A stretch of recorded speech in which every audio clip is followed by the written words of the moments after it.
There he is. There. We will be done before that.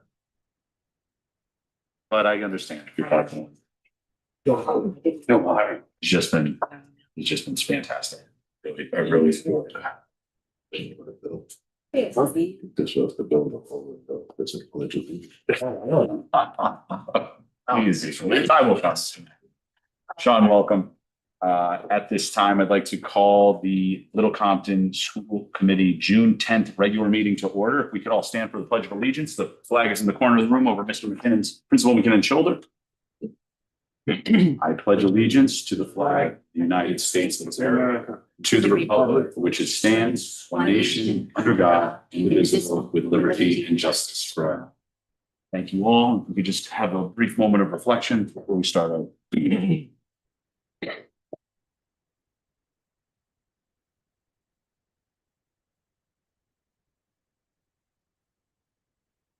Thank you. I will entertain a motion to approve the consent agenda, items 2.1 through 2.5, unless anyone wants something withdrawn. Do I have a second? Second. All in favor? Aye. Aye. Any opposed? 5-0 the vote there. Okay. Is there any public input for tonight? You see some familiar faces and some new faces in the crowd. Yeah. Excellent. Thank you all for joining us this evening. With that said, we will turn it over to Principal McKinnon and the spotlight. Perfect. I'm going to start us off with our two students who are here, Katerina Kaligaropoulos and Sam Martin. They're going to talk a little bit to us about their community project. Katerina is going to dovetail her community project into, we had 5 girls who went down to Yale University end of May to get involved with a youth diplomacy program at Yale University. She's going to talk a little bit about that. She was a participant in that as well. So Katerina and Sam, the floor is yours. Sam, I think we're going to come up first. Come on up.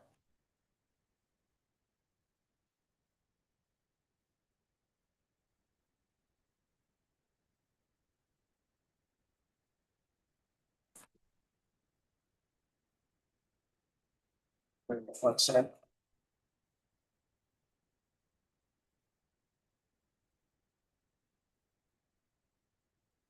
Hello, everyone. My name is Samuel Martin, and this is my project, Foster Forward. The community need that my project planned on addressing was the mental health issues flooding our foster care system. This affected many people, the children suffering in foster care and the foster care families who don't know how to support these children. One fact that can support this is how 80% of kids in foster care struggle with some sort of diagnosed mental health issue, which is 4 times the general population. My goal in this project was to raise as much awareness as possible for these struggling children, and I can measure this success by how many people attended my seminar and feedback given to me. My real action was holding a seminar over at the community center, but this took many steps. My first step was to research the issue. I didn't know much about this topic either when I started, and researching it gave me background information and a motive to keep this project going. My second step was to plan for the seminar. I had had a meeting with Miss Chris over at the community center to discuss times and dates for the seminar, and I also planned my own speech to begin the seminar and got snacks for everyone who attended. My third step was to actually hold the seminar, which went very well as many people came. I partnered with Adoption RI throughout this process, and one of their employees, Ms. Jennifer Foster, came down to teach at the seminar. One challenge that I had throughout this was time management, but I could easily come over this by setting times and dates for when things needed to be done. After holding the seminar, I hope that I could have positively impacted the kids struggling with mental health issues in foster care. I know that this could have been done as most seats at the seminar were filled. When I learned about this issue, what I learned from this process is how important it is to help the kids who are most vulnerable in our community. I hope to continue spreading awareness and making this issue known throughout our community. Thank you for your time. Thank you.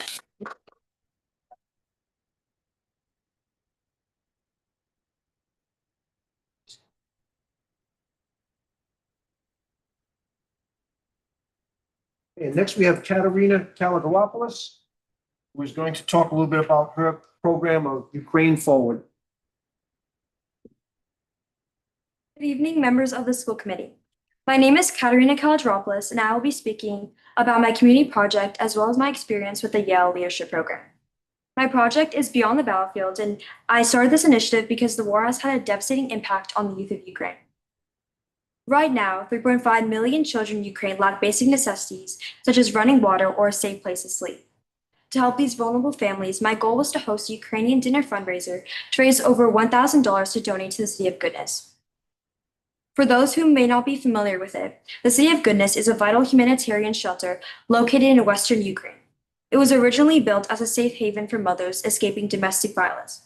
But since the war broke out, it has expanded to become a critical refugee and orphanage for hundreds of displaced children, infants, and kids with severe medical disabilities. Bringing this project to life took a lot of hard work behind the scenes. From partnering with local organizations and designing flyers, to mapping out a volunteer cooking plan and hosting the dinner itself. Thanks to the incredible generosity of our community, the night was a success, as we had raised over $5,000. By coordinating with family and the nonprofit Ukraine Forward organization, these vital funds are dedicated to providing essential supplies to kids in Ukraine. This brings me to my experience at the Yale Leadership Program.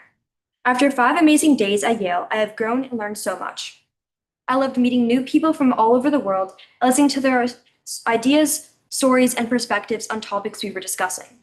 Whether it was a fast-paced debate, a Model UN simulation, or just a casual conversations, these activities pushed me to think more critically, and I loved being challenged.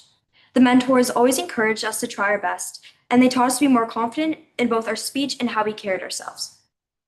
Before this program, I never thought I would participate in a Model UN simulation, let alone speak in front of a whole room.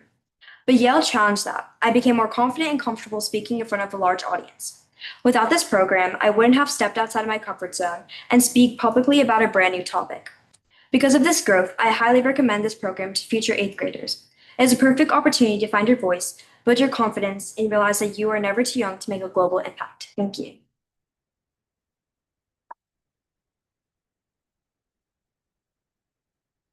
Thank you very much.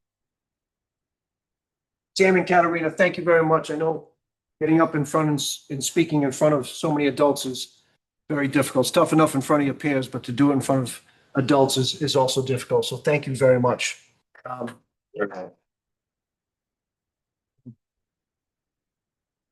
Okay, Tom, if you could. You guys probably want to stick around and see my show, right? This is Principal McKinnon on the spot now. This is good. Okay, a couple of things that have taken place. I think the first, yep, that's no problem. First thing you're going to see is our it's field trip time of the year. We had a couple field trips that have gone on. You can see right here, we have, it's okay. It'll catch up. There we go. We have our 4th grade made a trip to the State House on Monday, and they get into the legislative session there and had an opportunity to debate whether or not schools should be wearing uniforms. And as you can see, one of our students is claiming he wants to wear his Drake May uniform every day, so he's not changing his ways. Our kindergarten, 1st grade went to the Roger Williams Park Zoo last Friday. I think it was the hottest day of the year. They had an absolute fantastic time. The weather was certainly warm, especially when you're coming from 70-degree heat to, middle and upper 80s and almost 90 up there. But they had a great time. Top right-hand corner, our 7th graders went over to Bristol about a week and a half ago, and they visited a program, I believe it's called More Engineering. And they got an opportunity to look at some of the programs that More Engineering is involved with over in Bristol. And that was put on by our First Tech, Marissa Brazil and Josh Gay took them over there. Bottom right-hand corner was our senior walk. That was last Thursday. All of our seniors, Portsmouth High School, Rogers, trying to think where, Middletown High School, but also Bishop Stang, a couple of other schools, they all had an opportunity to come to the school and do the walk. To me, it's great for them to come back to where it all started, and certainly for our teachers and our students to see, how far they can go. It's really a great day. Next slide. Science and Engineering Expo took place on May 27th. I have to say that some of the things that they put up were truly was outstanding. The science of sound, water filters. I think we had 2 or 3 water filters that kids built, affordable and clean energy, and to stop the climate change among the other things that were out there. It kind of leads me into a little bit. This is not certainly preliminary, it's already been sent to us, but it kind of goes along with our science. Miss Brazil and Miss Higgins are 8th grade and 5th grade science teachers. We do have preliminary results back from the NGSA, and the kids absolutely crushed it again. 81% proficiency, which is 11 points higher than what it was last year. That being said, I think we also had, of the 81%, around 38% were exceeding proficiency, which is truly outstanding. And that's both 5th grade and 8th grade. They were very, very close in terms of the proficiency count. So we're very, very proud of them. And it's not just Miss Brazil and Miss Higgins, but the other science teachers along the way that kind of lead the way. So very proud of them. Next slide, Tom. Our 8th grade enjoyed their 8th grade evening this past Monday. I want to thank the Secundit Vineyards for them giving us the opportunity to use one of their venues there to have this. This has been 2 years going now. You can see in the top left-hand corner. It's a beautiful barn area. The kids had a great time. It was catered by Vendor Ravioli out of Providence. And it was put on basically by our student council under the direction of Mr. Lee Torres. They took the lead in this. They found the venue. And they did a lot of the preparation, a lot of the decorating for the event on Monday evening. But it was a beautiful night. We were lucky enough to have the weather cooperate this time, unlike last year where it was raining a little bit. But certainly a great night. Next slide. Field Day and Beach Day took place yesterday. A great day had by all. I think it was maybe a little bit too windy down the beach, but they braved the water. They were in the water for most of the day, according to Mr. DeLeo. I say most of the day, they certainly came out to eat and to warm up a little bit. But the field day, I would say it's probably a 9 out of 10 in terms of the weather. You couldn't ask for a better day. And I got to shout out our 2 phys ed teachers, Mr. Ford and Miss Kiernan. Year in, year out, they put on the show. They organize the entire thing. They get the teachers into the areas where they can best support the kids. They have students as leaders. The 7th graders are the captains, and they kind of lead the way. And it certainly helps out with the movement of, I'd say, somewhere around 200 students out there moving around throughout the afternoon. We're so lucky here in Little Compton to have such a big area to expand when you run a field day like this. And certainly I need to shout out our 2 8th grade advisors, Mr. DeLeo and Miss Miller, for their preparation for the beach day. Kind of took the place, if you remember, of the field trip up to Canopy Lake Park that we stopped doing a couple of years ago. The beach day it's been a great day for them. Next slide. Here we got some upcoming events.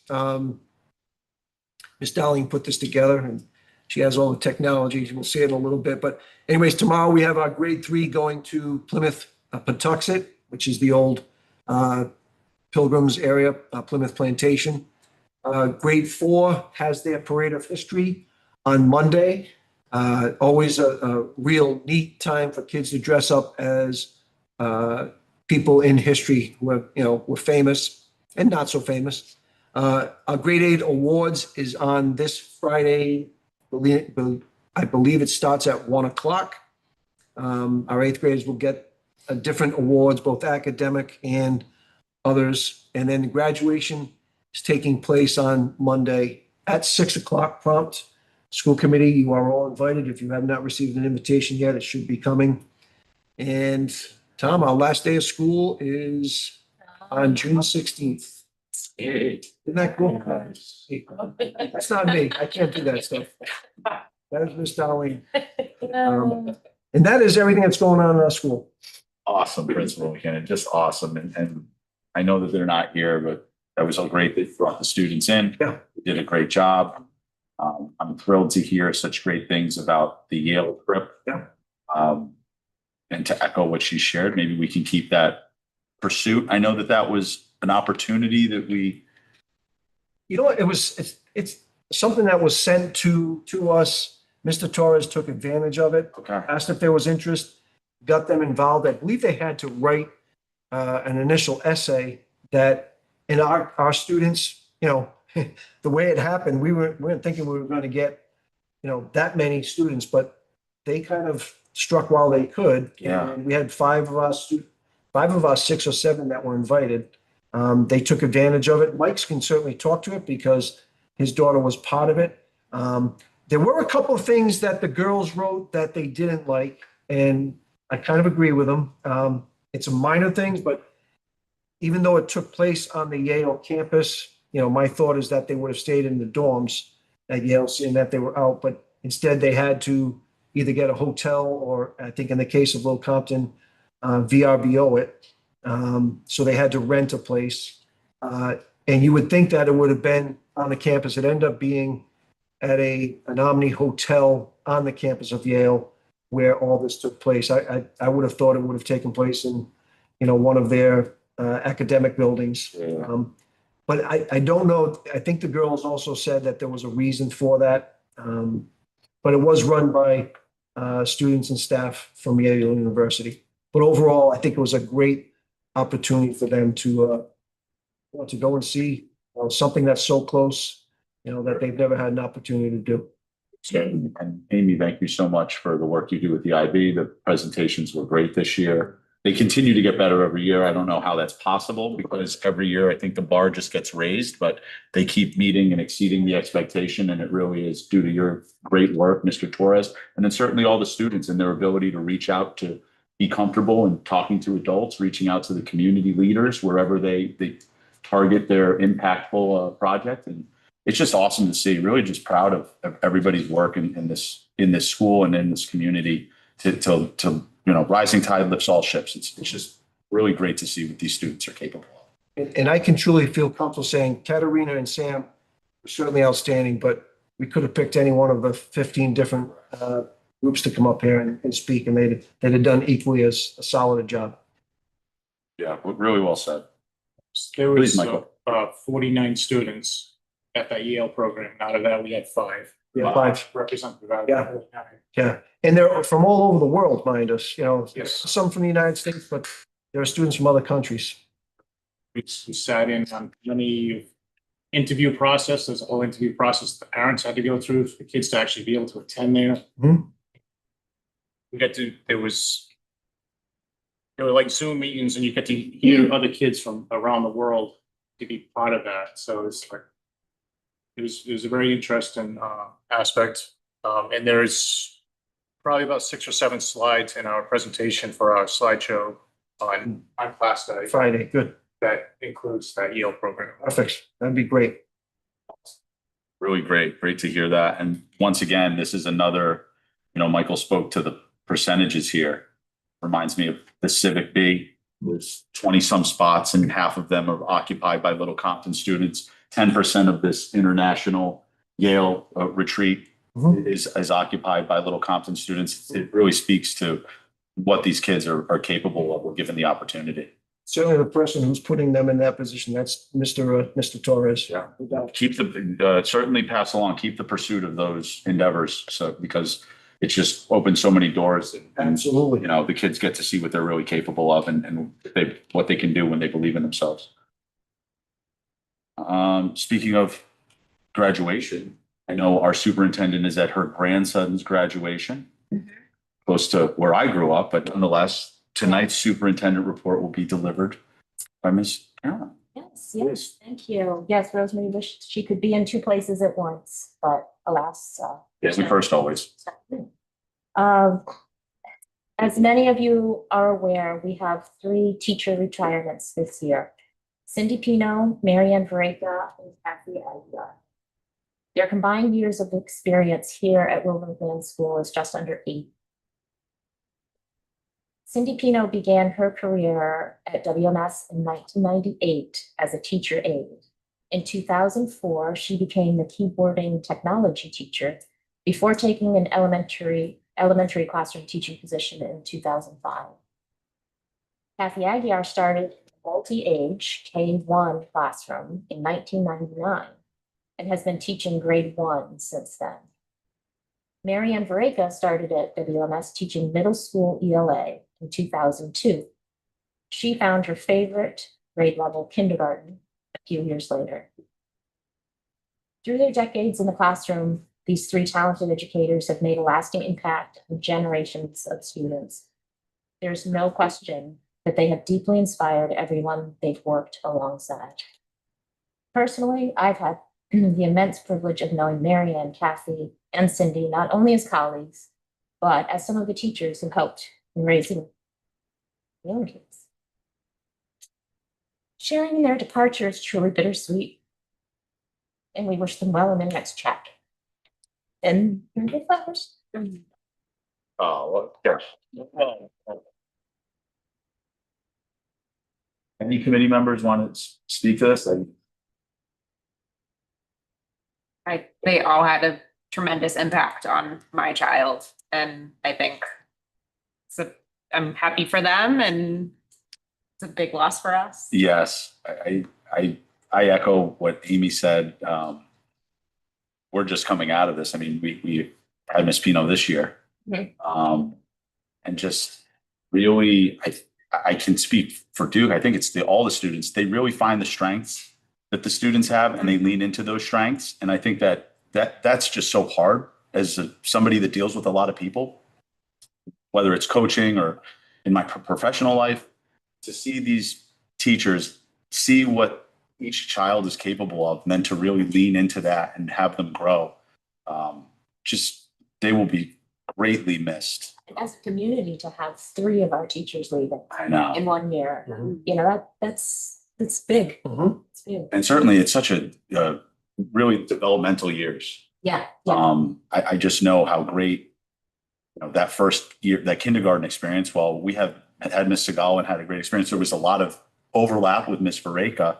And just to see her engage with the students, I mean, she is like, I don't know if you're going to find somebody more patient than Miss Vareka. She's really is. Yes. And then certainly first grade, Miss Aguiar, and now third grade with Miss, as you shared, I can see why you can get emotional. They are very patient. No, I don't. I probably would have so gotten Well, and fortunate. they emailed me individually and said that they couldn't be here. They're like, I'm in the middle of report cards. I can't make it. So they're not here. Their flowers are. And we will get those to them tomorrow. Yeah, we'll certainly be able to see them and thank them when we do. But If you would, on behalf of the school, I'd like to thank them for their years of dedication and all their time that they've put into the school, and for them to hopefully someday I'll be able to say enjoy their retirement, and to look back on all the memories that they've had through this years here at the school. So Well, I know they're listening in, Mike, so. oh, okay. beautiful. I'm telling you, you're live. So please enjoy. Please enjoy your retirement. And again, thank you on behalf of the school for everything that you've done for us. Yes. Well said, Michael. Very well deserved.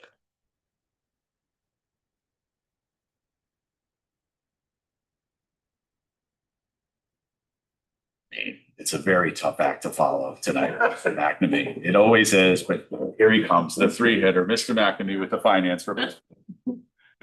I can't do anymore. You're gonna have Carol read the report. I love it.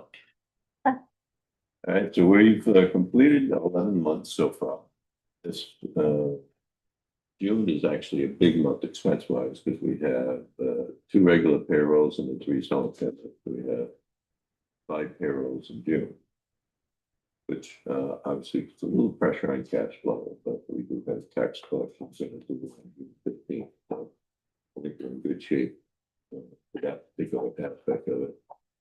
Right now, I've kind of gone through and figured out where we would be at year end at this point. I think there'll be probably some changes in payables that might come in, and we'll have to see what's going to happen with, payroll, the 5 payrolls.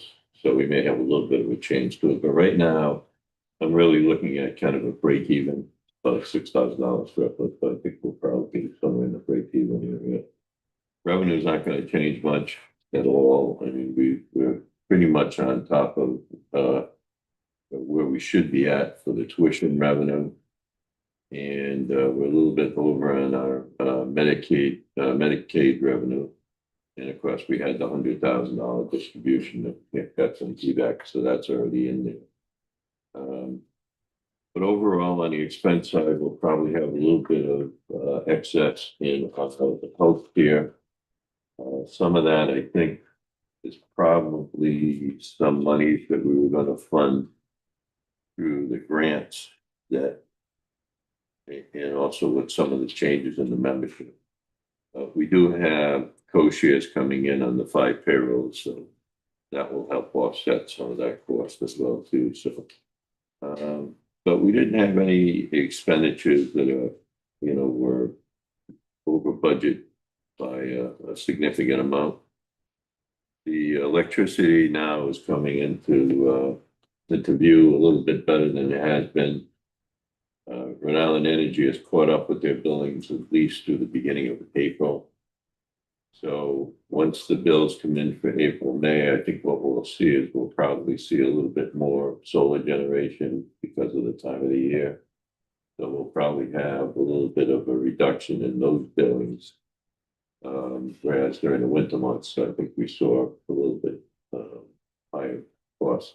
If you recall last year, we were actually went into the new year with about a $13,000 credit on the energy, which was what was being generated probably through June. Plus, we'll probably have a little bit more credits through our virtual net metering, which again is a green energy product that program that generates energy, which we pay 65% of the cost. So we wind up getting 35% credit on the bill, basically, for that generation as well too. So I'm hoping that we'll be able to kind of meet my projections in terms of the electricity. So Nice.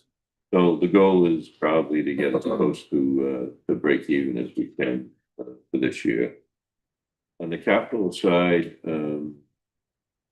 initially we thought that we might start some of the HVAC, which more than likely will start during the summer months once school closes. So we're not going to have any expenditures in 26 on that. So we're looking right now at an accumulated surplus of about 696,000 in that fund, of which we're projecting probably somewhere in the neighborhood of 532,000. And we're projecting about $450,000 of expenditures on the HVAC project based on the bids that are out there. So we're going to be okay in terms of the capital funding for 27 at this point in time. As I indicated at the last meeting, the investment credit number has come in the 168, 175 based on the return that I filed. So that money is in. Okay, so to just that capital piece, we're 532,450 is going out for HVAC. Yeah. And we will get housing need on that HVAC. Well, we're going to get another 532,000. Excuse me, we're going to get 132,005 in housing aid based on the projects that we completed in 26. Okay. Even with the change, there's been some changes at RIDE. They're reducing some of the reimbursements if they were over budget, but I talked to RIDE, so we're going to be okay based on our reimbursement. So we should be in line to collect most of the 132,000 on top So that will add to the fund balance. So we have about 215,000. We're hoping not to have to utilize that because we did on the budget, utilize 115,000 of that surplus. But we're hoping that we can cut expenditures and not have to eat into that 150. Yeah. Any questions for? A couple of meetings back, we had talked about the electricity that was being made or generated here at the school, and it was being packaged and sold, and you were going to try to get back to us on that as far as what that was bringing us in for, as far as revenue. You want to work on that? Yeah, so that's changed. Basically, I want, when I got together with Newport Renewables, what we're getting on our bill is a credit for the energy that's being generated by the solar. There's a credit portion of it, which is probably somewhere in the neighborhood of about $7,000 to $10,000 in additional credits that are on top of what we're getting as an offset on the kilowatt hours that are being used by the. So when they're packaging up these, my initial thoughts were they're going to be selling all the energy, but then as the bills wound up coming in from Rhode Island Energy, you could see that it was being offset. But what they do is they report it net. So if you're looking at the bill, you're saying, okay, well, it's only 16,000 kilowatt hours we used this month, but we've been using, in the past, we've been at 35 to 37,000 kilowatt hours. So I'm seeing that reduction on the bills. So the portion that I'm referring to is still being done, but it's more like, $8,000 to $10,000 of additional credits that we get. So basically what we're producing is offsetting our bill, and then we have an additional $8,000 to $10,000 credit that we're making on that. Yeah, that's cash coming in. Plus, we're getting obviously the credits from the virtual net metering, the 35% of what that system is generating. Okay. And again, we're moving into the season now, so let's see. Right, so we'll build out. But now the Rhode Island Energy is finally caught up with the billings. It's We're close, they're almost there. Would you say to April? April, but I picked up mail today, and there's a couple more in there, so Right. we'll have, I'm sure that'll cover us through the in May anyway. It was hard to work in the rears, wasn't it? Oh, man. Like, we haven't gotten a bill for a year. I'm like, what? And then we couldn't get the virtual net metering bills because they had to wait for the credits to full flow through on the Rhode Island Energy bill.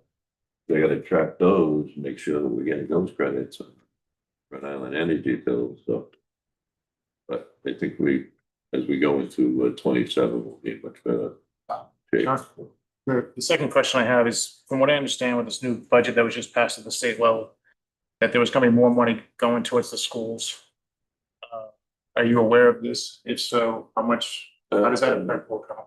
Yeah, ours is not going to change significantly. The state aid that we initially thought we were going to get is going to be included. It was included in the budget, so we're not anticipating any of that. There was some additional monies, I think, that were for housing aid. Initially, they had cut that back. And that was for the capital funding. So monies have been added to make sure that districts are not having to wait for their money in terms of the capital, because they were going to limit it to what you had budgeted as opposed to what you had spent on the project. So The extra money that was going to go out, that would be going towards the capital projects for the different communities and not the state aid that's going the to. housing aid, yeah.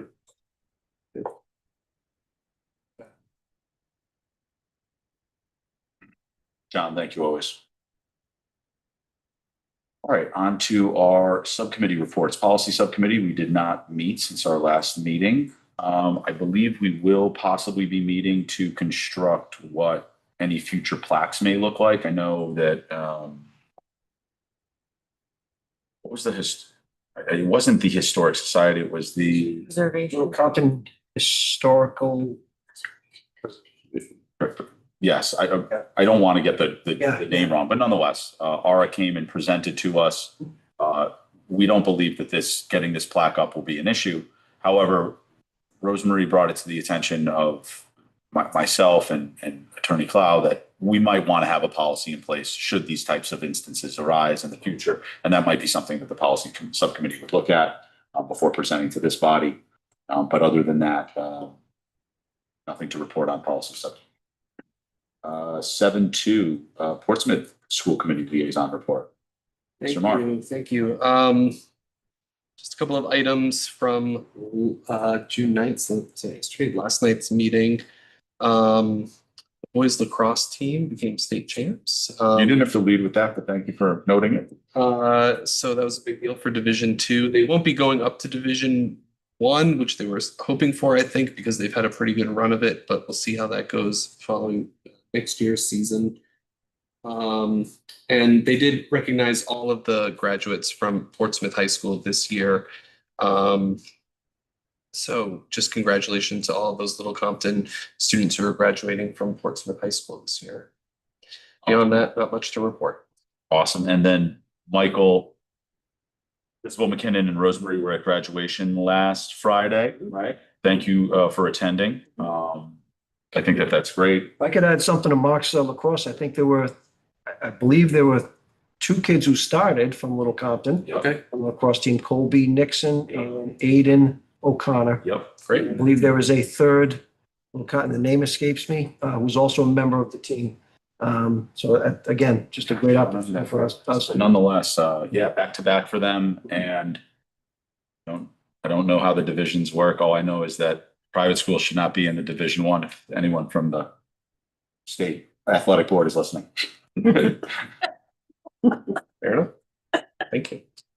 Ms. Sue Chase, Wellness Committee Liaison Report. Thank you, Travis. Well, we held our last meeting of this school year on May 26th. And let's see, one of the things that we talked about were the school tastings that Chartwell provides for our kids. And I asked about, I know over the state there were monkfish on the menu. And we said, but we learned that it didn't go over very well throughout the state. But however, next year there'll be a tasting so they can at least try it, because we do have a lot of monk fishermen here in Little Compton. Yes, So I thought that was pretty cool. And I know there's a couple of grants that are in the works, possibly to keep our farm to sea program running, which is also very important. Let's see, we did have a very short discussion about computer use in the classroom as well as screen time overall. And Rosemarie put out a survey. So I believe there's a survey out there for parents and students and teachers to respond. So I encourage everyone to respond to those so we know how you're feeling about that topic. And then let's see, I know Lori and her PTO brought up that next year we'll be having a Kindness Week fundraiser, and I thought that was fabulous. And then I also learned that the teachers have been enjoying their yoga and exercise programs, and that may continue through the summer for some of them. So that's about it. Awesome. So just so glad to hear all those things, and certainly great for spearheading and getting getting that survey out. Oh, that was great. And she did it. She got Information's already in. Yeah, for people. the information's already in, so we'll be hearing some of that in the future. Great. And then Thank you. Lori, always thank you for all you do. I mean, not just with the wellness, but everything you do with the school and the PTO. It's really impressive what you all come together to provide to the community and certainly the students. It's awesome. Town Recreation Committee Liaison Report. Thank you again. Tell me something good. Well, it looks like the playground is ready to go and has been being used, and we had a big event over the weekend that just passed, or possibly the weekend before. Getting all the wood chips out was a big community event. Led by the Recreation Committee, specifically Sam Snow. And also her husband Travis Snow. They were integral in making that happen. But I wanted to read just a short list of volunteers who were there who made that happen. That rainy day, students, staff, River Hudson, David McGregor, Mrs. McGregor, David McIntosh, Sandy McIntosh, Evan Doherty, Rick Doherty, Luna Goyette, Stacy Goyette, Sawyer Blackburn, Nora Blackburn, Rebecca Hudson, Sedna Dufer, Mariah Dufer, Robbie Camara, Melissa Blackburn, Allison Lemon Camara, Luke Driver with his Bobcat was there, and definitely couldn't have done it without Luke. He really led us there. Peter Bermudez, I think I'm pronouncing that correctly. Yeah. Amy and I were out there. Tristan Pinnock was photographing. Peter Chase came out to help. And Zach Hudson was there. And in particular, one thing that sort of struck me was that we had the Hudson family here from Tiverton. They're a family that are paying to have their child out of district family. So it was cool to see that happening. That not only are they here as students, but also doing more in the community to make things happen and giving back here in town, coming all that distance to volunteer their time. So it's really sort of bolstering my conviction that it's a great thing having people from different towns coming in because they were out there in the rain making it happen. So hopefully no one's upset with me for giving them recognition. A lot of folks are pretty humble about that, but I just thought it was important to do that. I think that's great that you did that. Well done. Yeah, that was it. Excellent. Sure. Scholarship Subcommittee, we meet actually on If Friday. I forgot anybody, I'm sorry. I think it More was, importantly, I hope you didn't forget anybody. Yeah, That it was was quite a robust list. yeah, but never perfect. Thank you, Mark. Our Scholarship Subcommittee, we meet this Friday. We will go through the scholarships, and then certainly we can, believe we don't have a meeting scheduled for July. In the event that we need to do a special meeting, we can do so. Otherwise, we'll present those scholarships to our students and their families in August. We have done that in the past as well. Looking forward to seeing, every year I know Michael and me have been in there a couple years now. Every year, it's very impressive to see what the students are capable of, both in the classroom and then with their extracurricular activities. So excited to dig our teeth into that and award those scholarships. And then finally, item 7.6, the superintendent search subcommittee report. Ms. Amy Fleischer. Sure.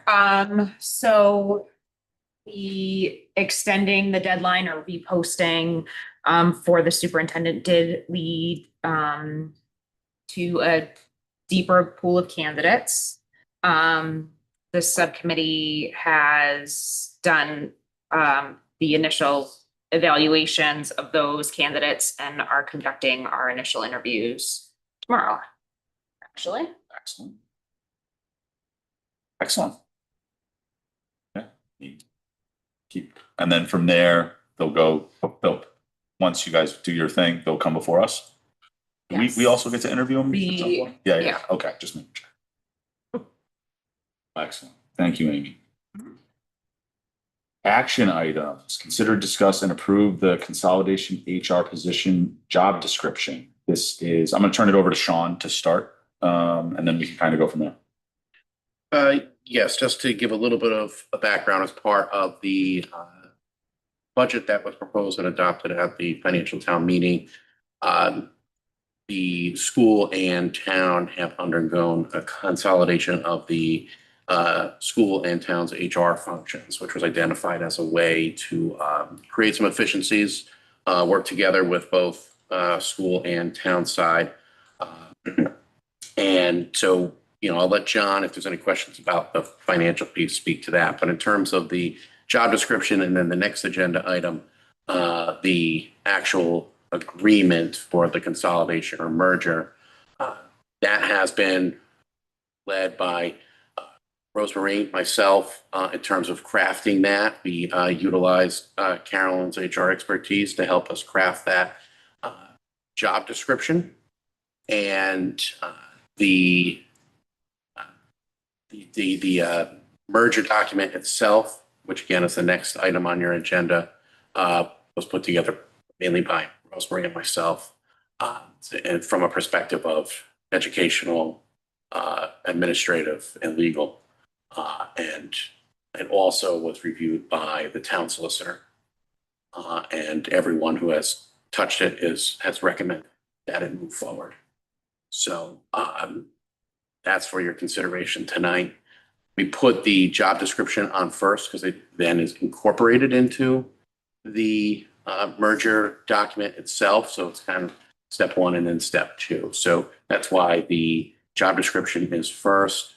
The school department is the employer for this particular position.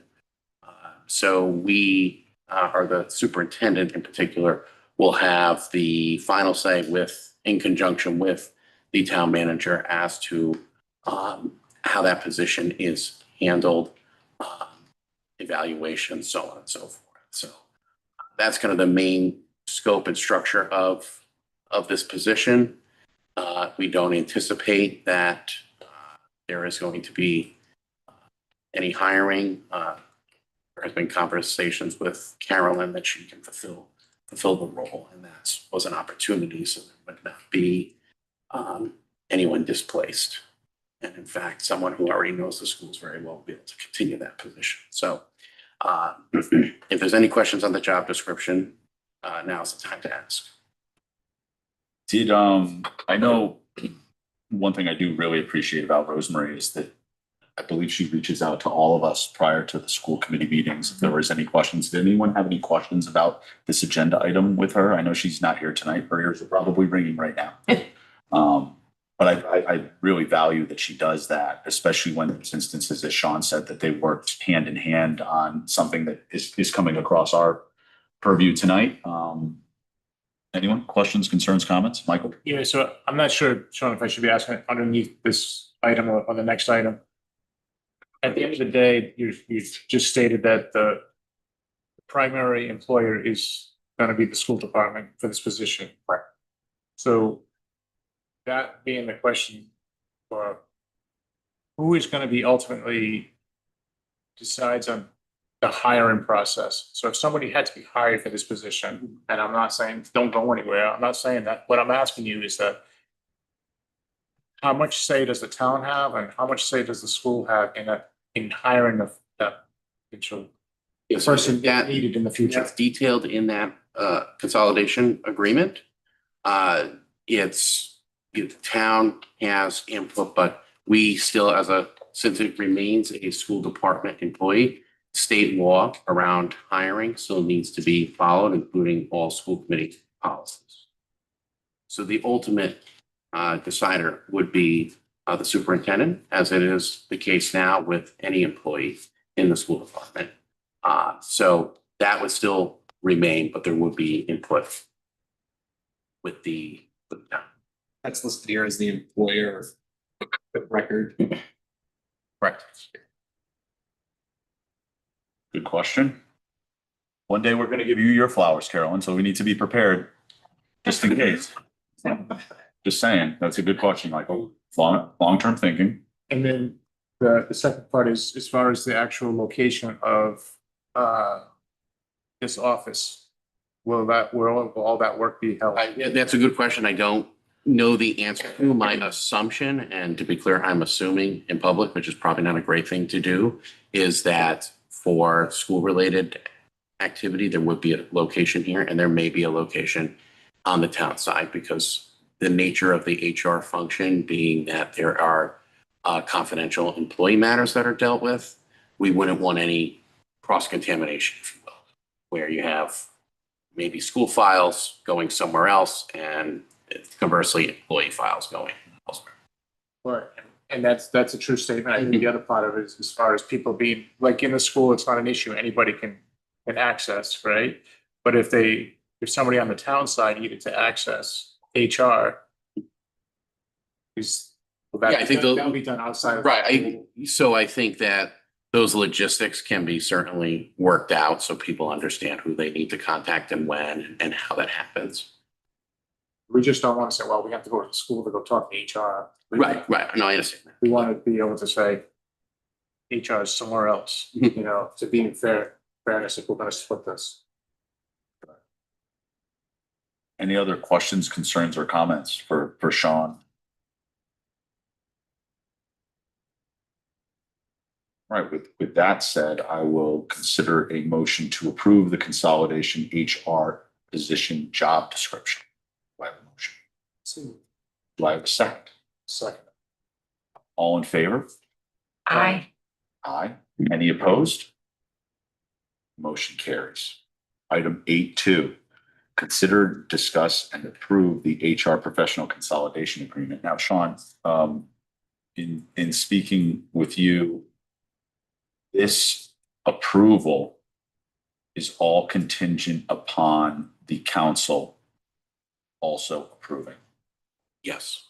Yes. Mhm. So while we are, even if we act and move forward, if something comes up and they deny it, we would then reconvene and see. Yeah, I think you'd have to have further discussions with the town if there's something that is not agreeable. But like any agreement, right? If there's Correct. two parties, both parties need to agree in order for that agreement to actually exist. So your vote tonight is one of two steps, the town taking the other step to approve. So I just ask in any motion that is made, if you wish to approve this tonight, that you just state in the motion you approve, vote to approve,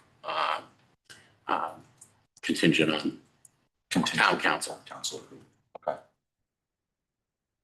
Go ahead, Michael. So the town solicitor looked at the first agreement as well as this agreement. He looked, yeah, my understanding is that he looked at the consolidation agreement. That is also my understanding. That was shared. Right. And I had a brief conversation with him and there were no concerns about the terms of the agreement. It was also,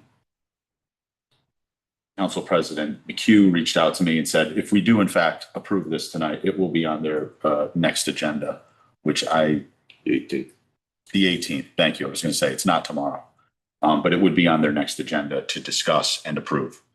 And as Sean said, in the event that it is not approved, we then reconvene and work out what needs to be worked out. Be approved.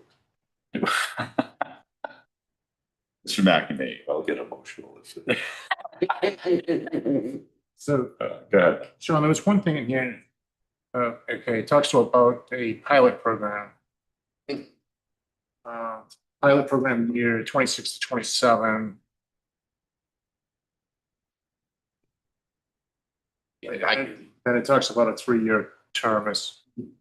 So this was just because we are still in the process of ironing out a lot of the details, the logistics and how it work, to your earlier question about will the person have 2 offices, things of that.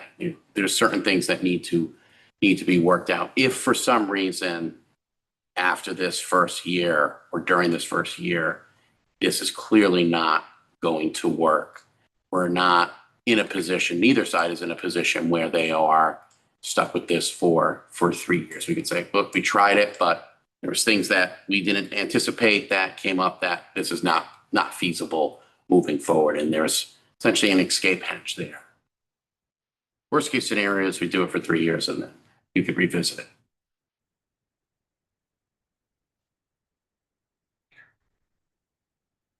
So basically the term is for 3 years, but you have 1 year to review it is. More or less. And I if I recall correctly, it's not even really truly a full school year. We would have until April 30th. Again, it's as if there's something that we did not anticipate that within the first few months to 6 months of trying this, we realize this cannot work. Yeah. All right. That said, any other questions, concerns, comments?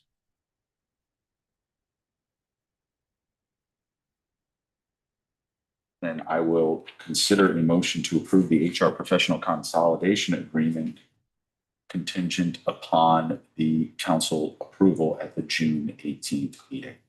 Do I have a motion? So moved. Do I have a second? Second. All in favor? Aye. Aye. Any opposed? 5-0 vote. Thank you all. And thank you, Carolyn. I know that you had input into this. Sean, Rosemary, certainly Solicitor DeSisto in moving this ball along in a timely fashion following the financial town meeting vote, consolidating services. Are there any member requests for information from administration and or legal counsel? All right, I will consider a vote to adjourn. Consider a motion to adjourn, excuse me. A second. All in favor? Aye. Aye. Anyone opposed? Thank you all for joining us this evening. It was certainly a nice way to close out the school year. Mhm. Next few days, Friday, got the awards, Monday graduation, Tuesday last day, PD days, 2 days. It's a PD. Bring some kind of. Wednesday, Thursday. Wednesday, Teachers. even Thursday. Oh, because Juneteenth. Portsmouth, But Juneteenth is Friday. Friday, correct. Yep. And what is Portsmouth? Go ahead, say that.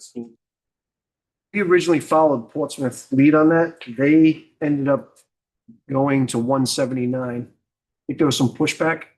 They have one PD day, which is Thursday, but they're going to be in school on Wednesday, I believe. Wednesday's going to be an update for